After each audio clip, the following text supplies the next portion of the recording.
नमस्कार मित्रों। योग क्या है, कहाँ से आया है, योग का विज्ञान क्या है, योग का लाभ क्या है, ये सब प्रश्न योग करने से पहले हमारे मन में घूमते हैं, आते हैं। अगर नहीं घूमते हैं तो आना चाहिए, क्योंकि जब तक हम योग के बारे में नहीं जानेंगे, नहीं समझेंगे, तब तक हम योग को ठीक प्रकार से कर भी नहीं पाएंगे और उसका जो वास्तव में लाभ है वह हम ले नहीं पाएंगे। इस वीडियो के माध्यम से और अपनी अल्पमति से मैंने यहाँ पर योग को समझने और समझाने का एक छोटा सा प्रयास किया है। तो आइए शुरू करते हैं यह योग यात्रा। आयुर्वेद के प्राचीनतम ग्रंथ चरक संहिता में आचार्य चरक ने लिखा है, ग्राम्यो ही वासो मूलम सस्तानाम, अर्थात गृहस्थ जीवन सब प्रकार की अशुभताओं का मूल है।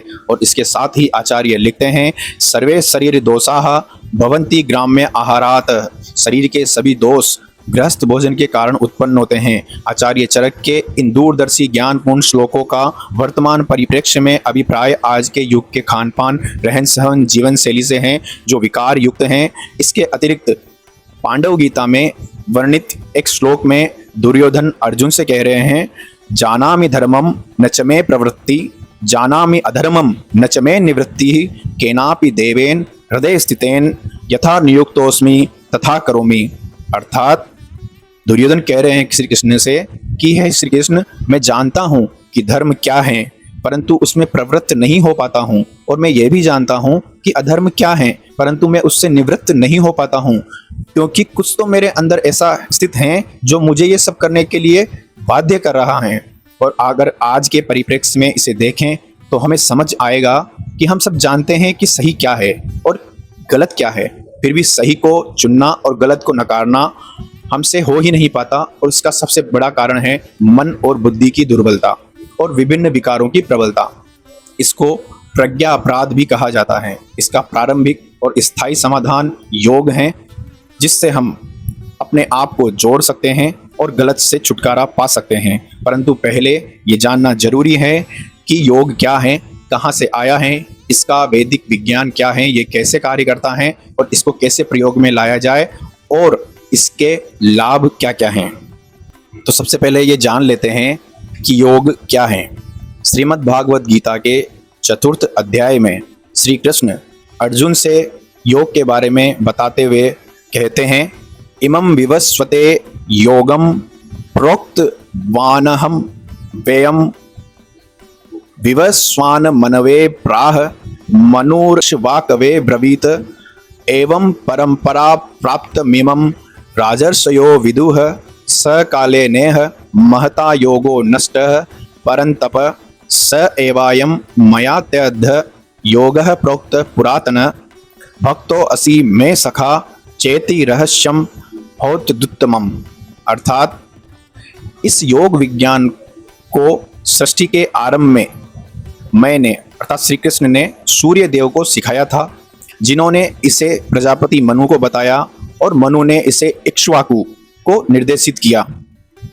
तत्पश्चात गुरु परंपरा से इसे राजर्षियों द्वारा जारी रखा गया और उसके बाद दीर्घ काल के दौरान ये परंपरा नष्ट प्राय हो गई।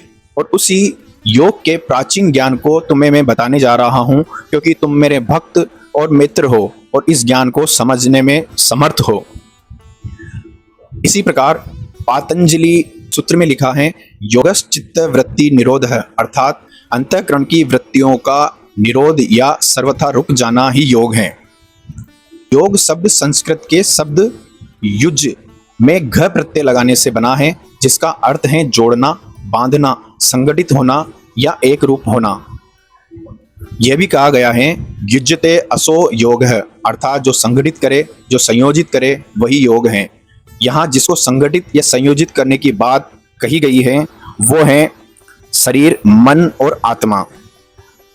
अर्थात शरीर, मन और आत्मा की समग्र शक्तियों को परमात्मा या परम शक्ति से संयोजित करना ही योग है।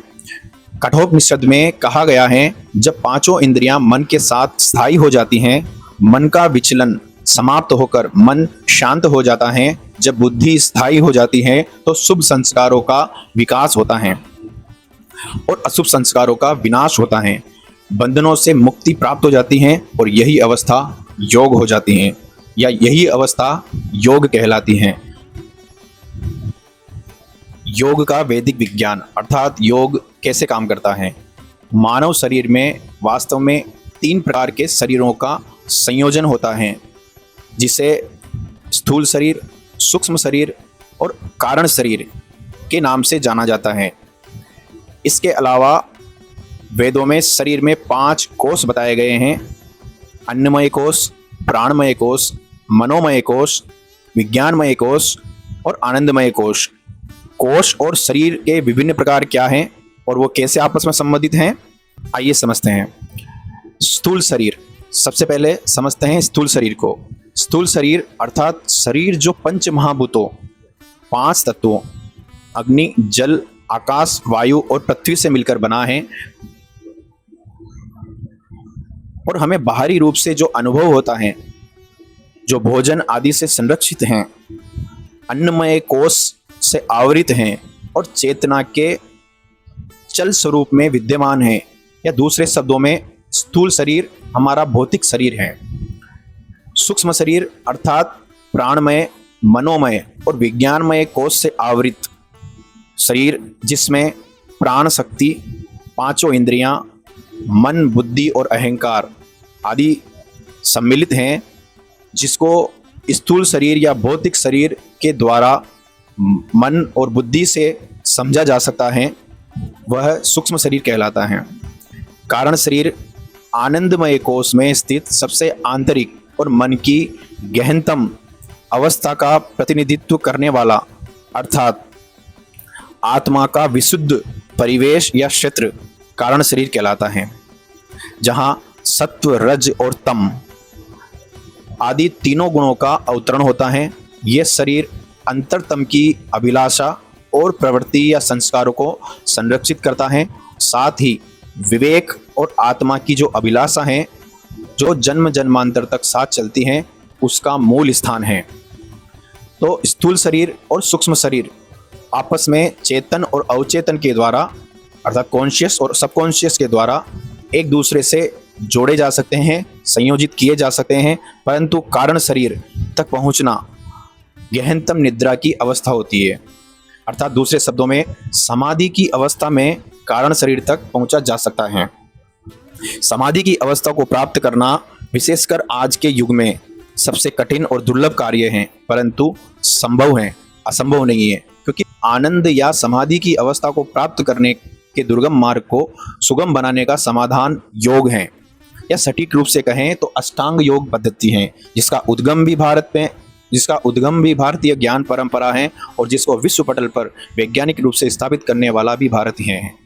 अष्टांग योग अर्थात योग के 8 अंग जो स्थूल शरीर से आरंभ होकर सूक्ष्म शरीर के माध्यम से कारण शरीर को एक रूप करता है, और ये 8 अंग हैं: यम, नियम, आसन, प्राणायाम, प्रत्याहार, धारणा, ध्यान और समाधि। जिनमें यम, नियम और आसन स्थूल शरीर से, प्राणायाम, प्रत्याहार, धारणा सूक्ष्म शरीर से और ध्यान और समाधि कारण शरीर से संबंधित हैं। संक्षेप में हम ये कह सकते हैं कि यम, नियम और आसन वो योग के अंग हैं, जिनसे शारीरिक दुर्बलताओं को दूर करके प्राणायाम, प्रत्याहार और धारणा के माध्यम से मानसिक विचलन से मुक्त होकर और ध्यान और समाधि के द्वारा हम परम आनंद को प्राप्त कर सकते हैं या परम ब्रह्म का साक्षात्कार कर सकते हैं। लेकिन ये क्या इतना आसान है? ये कैसे कर सकते हैं, इसे समझते हैं। यम अर्थात अष्टांग योग में प्रवेश करने से पहले 5 यम अर्थात अहिंसा, सत्य, अस्तेय, ब्रह्मचर्य और अपरिग्रह, इनको स्वीकार करना और इनका अनुसरण करना आवश्यक है। इसके अलावा नियम, 5 यम के साथ 5 नियम: सोच, संतोष, तप, स्वाध्याय और ईश्वर प्राणिधान का पालन भी आवश्यक है। इसके अलावा आसन, योग शास्त्र में वर्णित विभिन्न आसनों से गहन क्रियाओं के लिए आवश्यक स्वास्थ्य की एक नींव का निर्माण होता है, अर्थात अपनी हेल्थ को, अपने स्वास्थ्य को उस स्थिति में ले जाने के लिए आसनों का प्रयोग आवश्यक है। दूसरे शब्दों में ये कह सकते हैं कि स्थूल शरीर को सामर्थ्यवान और मजबूत बनाने के लिए यम, नियम और आसनों का अभ्यास अत्यंत उपयोगी है। इसके बाद प्राणायाम अर्थात श्वास प्रश्वास पर नियंत्रण, प्रत्याहार अर्थात इंद्रियों पर नियंत्रण और धारणा अर्थात मन को एकाग्र करने के द्वारा सूक्ष्म शरीर की वृत्तियों को नियंत्रित किया जा सकता है। इस नियंत्रित शारीरिक क्रियाओं और मानसिक वृत्तियों से हमारी ऊर्जा के प्रारूप में बदलाव होता है, एनर्जी पैटर्न्स चेंज होते हैं और ऐसी स्थिति में जब हम ध्यान लगाते हैं तो अंतःकरण से जुड़ते चले जाते हैं। इसके परिणाम स्वरूप समाधि की अवस्था प्राप्त होती है, जिसके दौरान हम इंद्रियों से परे जाकर वास्तविक सत्य को जान पाते हैं। यह परम चेतना या ब्रह्म से जुड़ने और साक्षात्कार करने की अवस्था होती है, जहां परम आनंद प्राप्त होता है। नियमित योग अभ्यास के लाभ प्राप्त करना आज के समय में अत्यंत आवश्यक है, परंतु इस पर चर्चा करने से पहले ये जानना जरूरी है कि दैनिक दिनचर्या में योग को कैसे शामिल किया जाए, क्योंकि आज की जीवन शैली और रहन सहन समयाभाव को रेखांकित करती है, परंतु वास्तव में ऐसा नहीं है। समय का अभाव नहीं है, अपितु योग के लिए समय निकालने का मन में भाव नहीं है। और ऐसा इसलिए कि योग करने का लाभ त्वरित रूप से अर्थात किसी दर्द निवारक दवा की भांति कुछ घंटों या दिनों में नहीं मिलता। इसका लाभ प्राप्त करने के लिए योग का नियमित अभ्यास आवश्यक है और समय के समायोजन के साथ, टाइम मैनेजमेंट के साथ मन में संकल्प की अत्यंत आवश्यकता है। 45 या 60 मिनट की एक नियमित समय सारणी बनाकर योग का सहज अभ्यास किया जा सकता है। जैसा कि आप इस तालिका में देख सकते हैं किस प्रकार से समयबद्ध तरीके से विभिन्न योग क्रियाओं को किया जा सकता है। इस चित्र में दैनिक योगाभ्यास कार्यक्रम को नियमबद्ध तरीके से दर्शाया गया है। इसका पालन करके मात्र 45 मिनट प्रतिदिन में सामान्य योग प्रोटोकॉल का अनुसरण करके कोई भी, चाहे वो कोई भी हो, अपने स्वास्थ्य, मन और आत्मा को उत्कृष्ट स्थिति में रख सकता है। इसके साथ ही कुछ निर्देशों का या दिशा निर्देशों का पालन करना भी एक योगाभ्यासी के लिए आवश्यक है। जैसे योग हमेशा खाली पेट किया जाना चाहिए। खाना खाने के बाद वज्रासन के अलावा कोई भी आसन या व्यायाम वर्जित हैं। योग के लिए उपयुक्त समय सुबह या शाम है, अतः अपनी सुविधा अनुसार समय चयन कर सकते हैं। योग के लिए चयनित स्थान अगर कोई प्राकृतिक स्थल हो तो वो सर्वोत्तम है, अन्यथा कोई भी स्थान पर योग कर सकते हैं, परंतु वह स्थान शांत वातावरण युक्त हो, पर्याप्त हवा या ऑक्सीजन वाला हो, न ज़्यादा ऊंचा हो न ज़्यादा नीचा हो। इसके साथ ही आहार विहार का भी ध्यान देना आवश्यक है। हितभुक, मितभुक और ऋतभुक अर्थात स्वास्थ्य के लिए हितकारी भोजन खाना, जितनी भूख है उससे कम खाना और ऋतु के अनुसार भोजन करना। आयुर्वेद और योग दोनों के अनुसार योगी के लिए अत्यंत आवश्यक हैं। भोजन में उपस्थित सभी रसों और तत्वों को सम्मिलित करना, हरी सब्जियां, दालें आदि का सेवन हितकारी और फास्ट फूड, भारी खाना, गरिष्ठ भोजन स्वास्थ्य के लिए हानिकारक होता है। योग करने के लिए वैसे तो कोई वेशभूषा की आवश्यकता नहीं होती, परंतु सुविधा अनुसार हल्के या हवादार कपड़े पहनना ज़्यादा उत्तम होता है। योग को आयु, शारीरिक अवस्था, क्षमता और सामर्थ्य के अनुसार किया जाना चाहिए। स्वस्थ व्यक्ति की अपेक्षा बालक, रोगी या बुजुर्ग व्यक्तियों को इस बात का विशेष ध्यान रखना चाहिए। अब बात करते हैं योगाभ्यास से लाभ क्या मिलता है। नियमित रूप से तय कार्यक्रम के अनुसार योग करने से न केवल शारीरिक विकास होता है, परंतु हमारी ऊर्जा के स्तर भी उन्नत होते हैं। श्वास प्रश्वास पर नियंत्रण से आंतरिक ठहराव, सोच में स्थिरता और सतर्कता, प्राण शक्ति या वाइटलिटी में एक बैलेंस या संतुलन एवं प्राण शक्ति के विकास में बढ़ोतरी होती है। आप ये अनुभव करेंगे कि आपके अंदर जो उथल पुथल थी, जो एक टर्मोइल था, एक टर्बुलेंस था, नियमित योग करने से वो धीरे धीरे शांत होने लगती है। अपने आप को आप संयमित, धैर्यवान, अनुशासित पाएंगे और आपका आत्मविश्वास प्रबल होगा। आपको लगेगा कि मैं अब ज़्यादा चीज़ें, ज़्यादा कार्य या ज़्यादा श्रम कर सकता हूँ, जिससे आप अपने स्वयं के बारे में और अधिक जान पाएंगे। और जब आप अपने बारे में अधिक जान पाएंगे या अपने आप से मिल पाएंगे तो आपके अंदर वो सामर्थ्य, वो शक्ति विकसित होगी जो आप बाह्य प्रभावों से कभी प्राप्त नहीं कर पाएंगे। संक्षेप में अगर कहा जाए तो योग अभ्यास से जो लाभ हैं वो निश्चित हैं। वो क्या क्या हैं?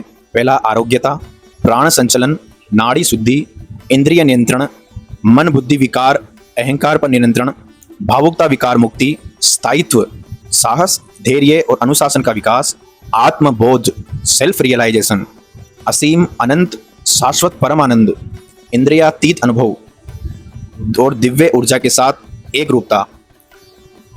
कहने का मतलब यह है कि योग आपको आपसे और परम ब्रह्म से जोड़ता है, जिससे आप अपने ऊपर, अपनी क्षमताओं के ऊपर, अपने सामर्थ्य के ऊपर ज़्यादा से ज़्यादा ध्यान केंद्रित कर पाते हैं और आपकी उत्पादन क्षमता, आपकी प्रोडक्टिविटी निखर कर आती है। अवसरों का उचित उपयोग या सदुपयोग, ऐसे कहा जा सकता है, अवसरों का सदुपयोग आप कर पाते हैं, आप विचलन से मुक्त हो जाते हैं। इसलिए श्रीमद् भागवत गीता के 6ठे अध्याय में भगवान श्री कृष्ण ने कहा है, युक्त आहार विहारस्य युक्त चेष्टस्य कर्मसु युक्त स्वप्नावबोधस्य योगो भवति दुःखः। अर्थात जो लोग भोजन और मनोरंजन में संयम रखते हैं, काम में संतुलित रहते हैं और नींद में नियमितता रखते हैं, वो योगाभ्यास के द्वारा सभी दुखों को कम कर सकते हैं। तो अंत में सार स्वरूप योग करें, सहयोग करें और आजीवन निरोग रहें, क्योंकि योग आपके मन, क्रम, वचन और जीवन में सफलता की कुंजी है। धन्यवाद। तो दोस्तों, कैसी लगी आपको यह योग यात्रा? अगर आपको योग के बारे में यह जानकारी अच्छी लगी हो तो इस वीडियो को लाइक करें, ज़्यादा से ज़्यादा शेयर करें, जिससे ज़्यादा से ज़्यादा लोगों तक यह पहुंच पाएँ और वह योग के बारे में जान पाएँ। इसके अलावा इस चैनल को सब्सक्राइब भी करें, जिससे कि ऐसी अन्य जानकारी योग और आयुर्वेद के बारे में पहुंच पाए जन जन तक।